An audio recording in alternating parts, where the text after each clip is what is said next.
Imagine this.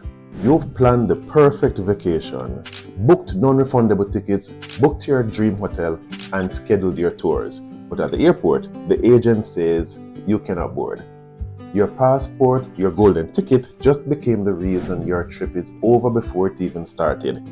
Even experienced travelers make these errors, and what's worse, most of these mistakes are 100% preventable if you know what to look for.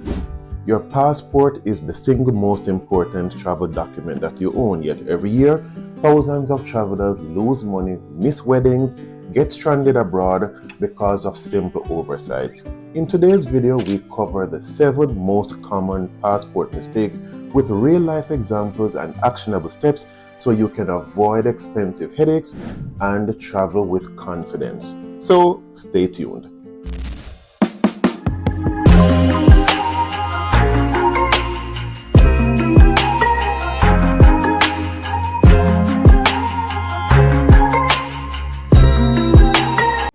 Welcome back to the Next Level Life Hacks, where we take the next steps needed to go towards your financial freedom and success.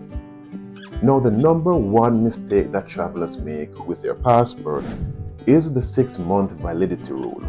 Many countries require that your passport be at least 6 months before the expiration date for you to enter the country.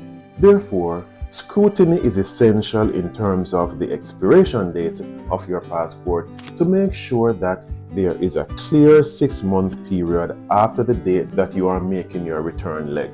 Let's look at an example. Sophia had 5 months left on her passport when she flew to Italy. The airline staff denied her boarding, costing her $2,000 in rebooking fees. What are the action steps here?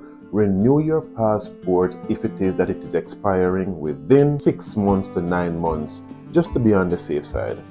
The second most popular mistake is not having enough blank pages in your passport, believe it or not. Some countries require 1 to 2 empty pages for stamping for them to allow you into the country. Regardless of the amount of pages in your passport, if you are a frequent flyer, you need to ensure that there are enough blank pages left in your passport to be stamped.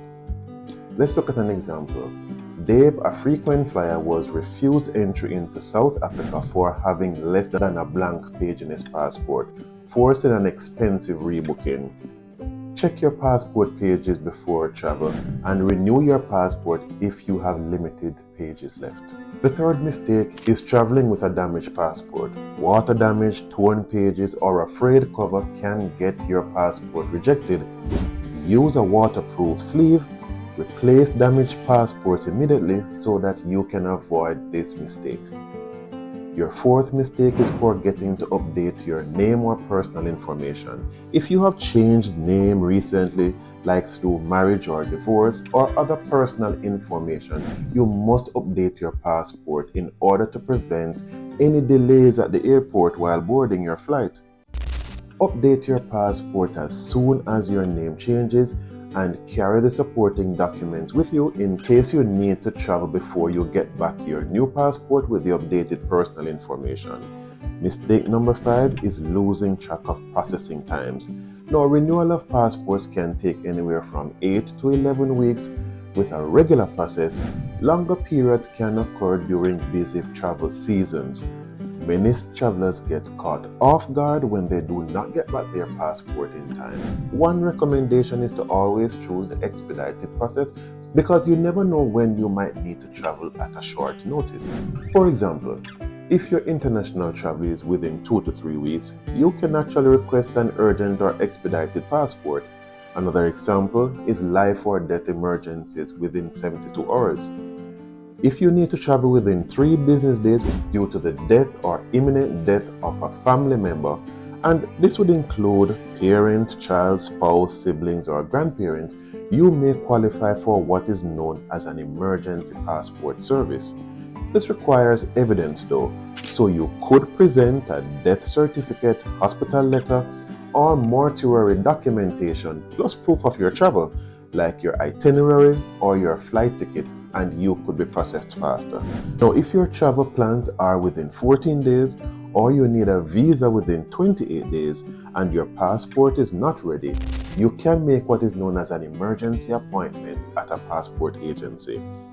Also, in cases of urgent travel due to critical personal or professional needs, like a funeral, wedding, or an urgent business meeting, even if it is not a life or death emergency, you can request an urgent processing, but you must submit your itinerary and other documentation. USCIS might even expedite documents like your re-entry permit within 45 days if there is proper documentation submitted.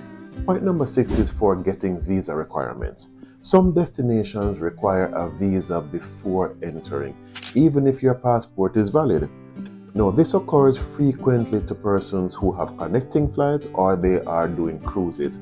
Many travelers think that a valid passport is enough, but some countries require a visa for entry or even for airport layovers. This catches people off guard, especially cruise passengers who assume they will not need a visa or any document since they are just stopping for a day at the port. Now, what are the action steps here? Check every port of call on your cruise itinerary. Even short stops can require visas. Verify visa rules for layovers, not just the final destinations. Some countries require transit visas if you leave the international zone or have a long layover as a connecting flight. Use sites like iVisas so that you can check the requirements way in advance. Point number 7 is not keeping a digital backup. If your passport is lost or stolen abroad, having a digital copy of it is always good. Always keep a digital copy, whether by email or in the cloud, and a paper copy separate from the original is good so that you can have it easily available if you were to lose your passport. What's the final takeaway here? Even the most seasoned traveler can get caught off guard by passport rules, but you don't have to. Always check the expiration date, update names and personal information before renewals, protect your passport physically and digitally, and always double check visas before booking any cruise or connecting flights. I thank you for the privilege of the time that you have spent here with me today. If you know of anyone that is embarking on a cruise or flying soon and they might be unsure as to what to do, please send this to them so that they have everything covered and they have a smooth voyage. Thank you for watching and see you in the next video.